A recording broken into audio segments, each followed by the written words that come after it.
Hello అండి, welcome to Bigg Boss updates.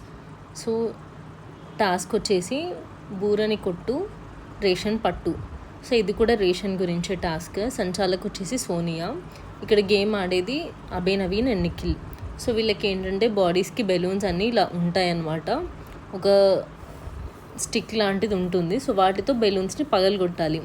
ఎవరైతే other person balloons పగలగొడతారో అన్నీ ఫినిష్ చేస్తే వాళ్ళు విన్ అయినట్టు అనమాట.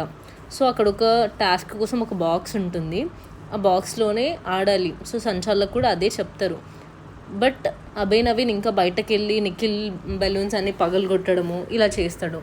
అప్పుడు కూడా చెప్తూనే ఉంటుంది సోనియా. బట్ స్టిల్ అతను వినిపించుకోకుండా బయటకు వచ్చి నేను ఇలాగే ఆడతాను, బయటకు వస్తే ఏమైంది, నువ్వు కొత్త రూల్స్ పెట్టేది ఏంటి, నేను ఇలాగే ఆడతా అని హార్ష్గా అభయ్, నవీన్ మాట్లాడతాడు అనమాట. అక్కడ సంచాలకుగా తన డెసిషన్ ఏమీ తీసుకోడు, తను చెప్పేది వినిపించుకోడు. తర్వాత బిగ్ బాస్ అడుగుతాడు సోనియాని ఏంటి డెసిషన్ అని చెప్పి.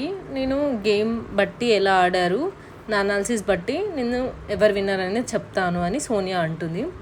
అబ్బాయి నవీన్ ఇంకా ఫైర్ అవుతాడనమాట. నేను ఆల్రెడీ డెసిషన్ తీసుకున్న తర్వాత ఇంకా నేను ఆడి వేస్ట్, నేను ఇప్పటి నుంచి ఏ టాస్క్ ఆడను, నాకు అవసరం లేదు అని చెప్పేసి. సో ఇక్కడ నాకు అనిపించేది ఏంటంటే అభయ్, నవీన్ అట్లా ఆడడం రాంగ్. నిఖిల్ కూడా పార్టిసిపేట్ చేసి తను అదే బాక్స్లో ఆడినప్పుడు సేమ్ అభయ్, నవీన్ కూడా అలాగే ఉండాలి. అది కాకపోయినా అట్లీస్ట్ సంచాలకు చెప్పినప్పుడు అయినా వినాలి.